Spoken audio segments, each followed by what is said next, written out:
18 वर्ष भाई 18 वर्ष रु कम माने माइनर माइनर को हाथ मारिलो माइनर को जदि गैंगरेप कल ताहले भाई डेथ पेनाल्टी तुमको मिल 18 वर्ष रु ऊर्ध्व वयस्का सी स्वामी स्त्री इंटरकोर्स टाकू से रेप बोली कहि परिबो आपण से जगह रु बंचिबा पई चाहुचंती जोटी कि पब्लिक रो माइग्रेशन को बंचिबा को जाई कि आपण लुचि पडुथुले सेठी आपण लुचि कि जानतु किंतु इमिडिएटली आपण नियरेस्ट थाना को इन्फॉर्म करवा दायित्वटा बर्तमान ड्राइवर को दे दिया गला क्रिमिनल प्रोसीजर कोड टा को चेंज करा हला बीएनएसएस भारतीय नागरिक सुरक्षा संहिता आउ एविडेंस एक्ट को चेंज करा हला भारतीय साक्ष्य संहिता तो एभली भाव में तीनटा नुआ ना आमे पाइले जो क्रिमिनल लॉ थिला से क्रिमिनल लॉ अछि खूब शीघ्र भारत रे लागू होबाकू जाउछि नुआ क्रिमिनल लॉ आसंता जुलाई पहिला रु यह लागू होबो आउ जहा कि पूरा भारत वर्ष लागू होबो एने कोन चेंज होबो कोन परिवर्तन अछि आ कोन पुराना को नुआ अल्प अल्प परिवर्तन अछि विशेष आलोचना करबा हम सहित अछंती एडवोकेट वरुणादित्य महापात्र आज्ञा ओडिशा भास्कर को आपन स्वागत करूची नुआ लॉ आसुची कहउचंती एई लॉ जेमति पूर्वरु अथिला आईपीसी थिला सेमति सीआरपीसी थिला ता परिवर्तन हे नुआ नुआ टर्म आछि नुआ नुआ टर्म सहित किछि नियम कानून मध्ये परिवर्तन हेछि कोन सब मुख्यतः परिवर्तन हेछि प्रथम जिनस होउछि पुराना काल माने पूर्वरु आईपीसी सीआरपीसी एविडेंस एक्ट एटा होछि क्रिमिनल लॉ हम कह जाय जोटा हमें प्रथमे जानिबा दरकार आईपीसी टा होछि आपनकर पनिशमेंट माने आपण जो दोषटा करूचंती ता पई कोन दंड विधान अछि सेटा होछि आईपीसी इंडियन पिनल कोड द्वितीय जिनस होछि सीआरपीसी क्रिमिनल प्रोसीजर कोड ए आईपीसी टा केमिति लागू करा हबो सेटा सीआरपीसी रे कह जाय तृतीय जिनस होछि एविडेंस एक्ट कोन कोन साक्ष्य प्रमाण सेथिरे व्यवहार होई पारिबो एटा कहूछि एविडेंस एक्ट आईपीसी हमरो हेथिला 1962 रे से क्रिमिनल प्रोसीजर कोड हेथिला 1972 रे आउ आपणकर एविडेंस एक्ट मध्य कमेंसमेंट हेथिला 1972 रे तो से सब एक्ट गुड़ाक ब्रिटिशर्स मानक द्वारा लागू करा जायथिला जोटा कि सेते बेले इंडियाटा ब्रिटिशर मानक रूलिंग रे थिला तो ब्रिटिशर मानक हिसाब रे से माने लागू करथिले बट वर्तमान सिनेरियो अनुसार किछि किछि चेंजेस गुड़ाक दरकार पड़िला जहा करा हेतला बहुत भलो थिला किंतु वर्तमान सिनेरियो रे किछि किछि चेंजेस जो गुड़ाक दरकार पड़िला सेते बेला हिसाब रे से माने चिंता करके बनेइथिले आइनटा केमिति को आइन कोथि पई कोन पनिशमेंट रहिले भलो हबो को पनिशमेंट अधिक रहिला कम रहिला सब जिंस एनालिसिस करके से माने सेडा बनेइथिले किंतु वर्तमान तार चेंजेसटा दरकार हैला आमे माने जानि पारले जे हमकु वर्तमान किछटा चेंजेस दरकार होउछ आ जो चेंजेस उडाक बहुत भी अधिक हेइनी ताकू खाली सिंप्लीफाई कर दिया है जेमती वर्तमान डिजिटल जुग आसी गला तो आईपीसी टा को प्रथमे आईपीसी टा को चेंज कराला बीएनएस रे भारतीय न्याय संहिता क्रिमिनल प्रोसीजर कोड टा को चेंज कराला बीएनएसएस भारतीय नागरिक सुरक्षा संहिता आउ एविडेंस एक्ट को चेंज कराला भारतीय साक्ष्य संहिता तो एभली भाव में तीनटा नुआ ना आमे पाइले जो क्रिमिनल लॉ थिला से क्रिमिनल लॉ अछि सेथरे सामान्य चेंजेस करा हेछि आ चेंजेस उडा का आमे चेंजेस न होई कि सिंप्लीफाई करा हेछि बोली भाबिले बरंग बेटर हबो मो मतरे जेमति सिंप्लीफाई हेछि आपनकु प्रथमे जेमति रहउथिला आपनकर सपोज गैंग रेप आमे कहि परिया 376 डी गैंग रेप रे कोन हेछि जेते बेले गैंग रेप होउथिला 12 वर्ष रु कम बयस रो पिला को जदी गैंग रेप होउची सेटा को डेथ पेनाल्टी निया होउथिला 16 वर्ष रु कम हेले आ डेथ पेनाल्टी रहु नथिला किंतु सेटा सिंप्लीफाई करि दिया हला 18 वर्ष रु कम गैंग रेप हेला भाई ताको डेथ पेनाल्टी आउ सुनी नहीं फांसी दंड कहि परिबा किंबा लाइफ इम्प्रिजनमेंट हबो किंतु डेथ पेनाल्टी टा को एठी स्पेशली स्पेसिफाई करा है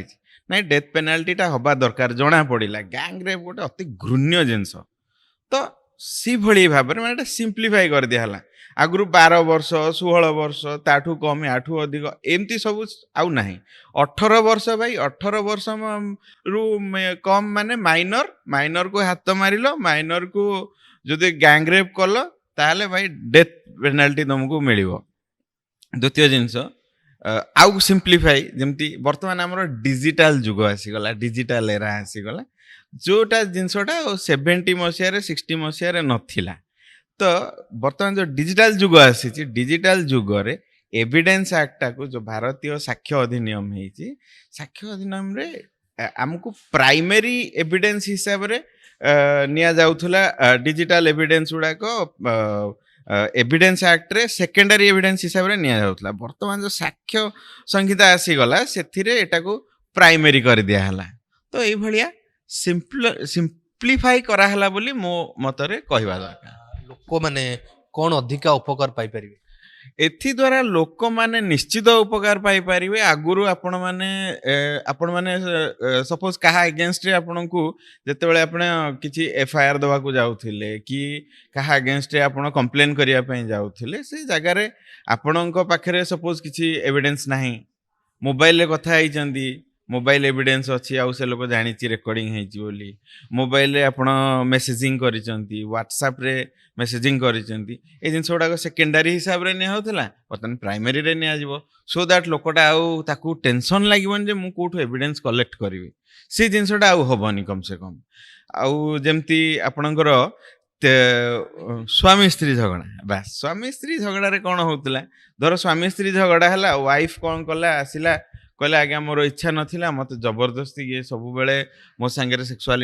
ଇଣ୍ଟରକୋର୍ସ କରୁଛନ୍ତି, ମୋ ଇଚ୍ଛା ନାହିଁ, ଏମିତି ସବୁ କହିକିରି ବି ରେପ୍ କେସ୍ ଦେଇ ହଉଥିଲା। କିନ୍ତୁ ବର୍ତ୍ତମାନ ସେ ଜିନିଷଟାକୁ ଟିକେ କୋହଳ କରାହେଲା, ଯେହେତୁ ଆପଣ ସ୍ୱାମୀ ସ୍ତ୍ରୀ, ଆପଣ ଆପଣଙ୍କ ଭିତରେ ଭଲ